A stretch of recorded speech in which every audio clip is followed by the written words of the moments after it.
Alright, this may seem as a Stallone worship, but please bear with me. It really isn't. He thinks he's Rambo. Rambo is a pussy.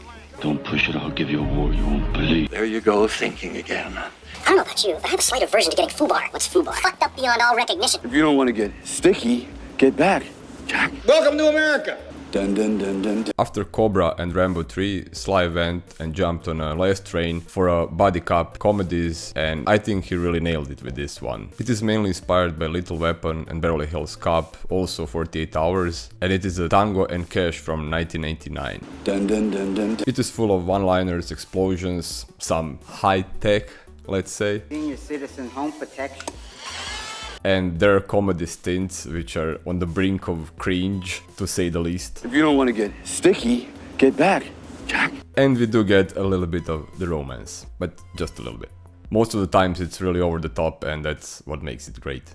There are some twists in the movie, but they're not mind-bending or anything. In my opinion, they bring more to the story than they take. But in the background, not everything went so smooth with filming of this movie. So after firing the first director, Andrei Konchalovsky, who is in my opinion most known as a writer of Ivan's Childhoods, and that's actually Tarkovsky's movie, the production was in scrambles. It was so bad. Some might say that Stallone was actually responsible for firing Konchalovsky, but there's difference of opinion, and Konchalovsky himself said that Stallone kept him on a set as much as he could, so there's that. And on the other hand, John Peters, who was one of the main producers, he just gave the impossible deadlines to shoot the movie to Konchalovsky, and that's the other reason he got fired. But I don't know, I guess the truth is somewhere in between. It's probably lost to the time, and really, who cares? We got a solid movie in the end. After Konchalovsky's departure, they brought Albert Magnoli and Peter MacDonald, and they finished the movie with them. And the script was rewritten many times. In my opinion, it's kind of okay. It's a complete movie. It works okay. It was great in the end. It is said that at one point Sly Stallone was actually in charge of pretty much everything. So directing, writing, producing. Dun dun dun dun dun. And it kind of saved the movie because everybody was going into the direction of just being a pure parody of everything. And yeah, I'm really glad that Stallone took the reins for a while and it turned out to be like it is. Of course, what Stallone does, or did at that time, he always wanted to bring much more seriousness to his movies, and he pretty much failed. Well, box office and budget-wise, movie performed really well, even though it went 20 million over the budget, but still, it grossed enough. It was really, in my opinion, a box office hit, and I think widely considered it is a box office hit. We get a pretty much legendary cast with, of course, Sly Stallone as a Tango and Kurt Russell as a Cash. We get Jack Palance as a bad guy, he's our main antagonist, and his sidekick Brian James, who has some weird Cockney accent.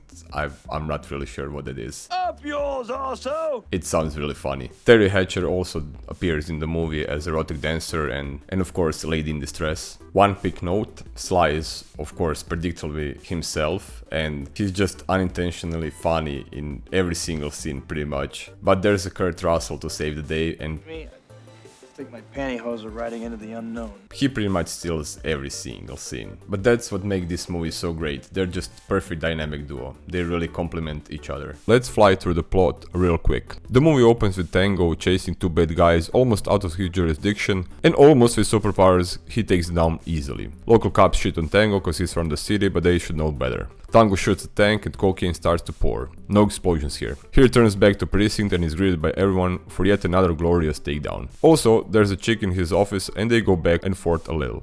On the other side, we have a rugged semi-cowboy who almost gets assassinated, but he's no joke. He chases and apprehends the failed assassin with clever destruction of private property. Meet Cash. Welcome to America. At this point, Tango and Cash never met in person, but that's about to change because they both get info about an incoming raid. What they don't know is that it's actually a setup by bad guys. So, meet Parrot and Wreaking, our two main antagonists. Tango and Cash unfortunately fall into a trap, but they are not stupid. From the start they see through it. They end up in court, get sentenced, and sent to jail, but bad guys set them up again, and they end up in most corrupt prison with the general public. Tough shit for two cops.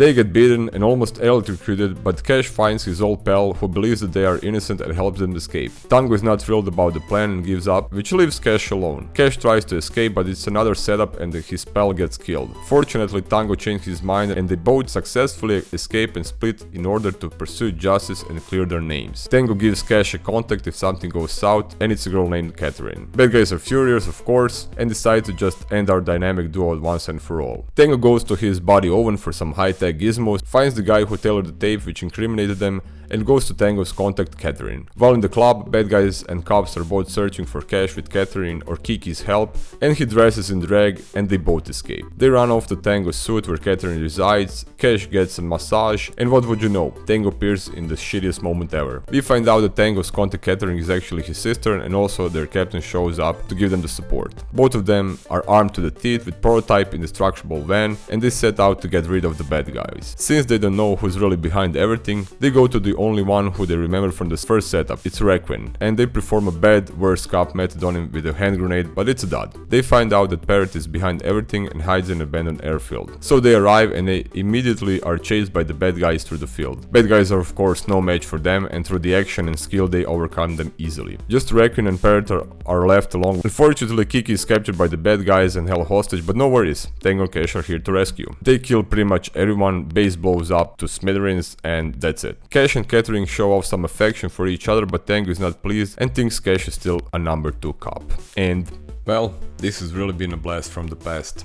It is really hard to put aside Kurt Russell and his mullet with all business in the front and party in the back, but that's kind of charm that it gives to this movie. And also this scene when he's in drag and they escape, it's just hilarious. Jack as the main villain and his sidekick get enough screen time, but for me personally I would like to know a little bit more about them. But hey, that's just me. There's also one scene with Tango and Cash doing that bad worst cop stuff they do, and it's just pure comedy. It really is. I don't think Stallone was being funny intentionally, but the way he delivers those lines and the way he sings is just it's over the top.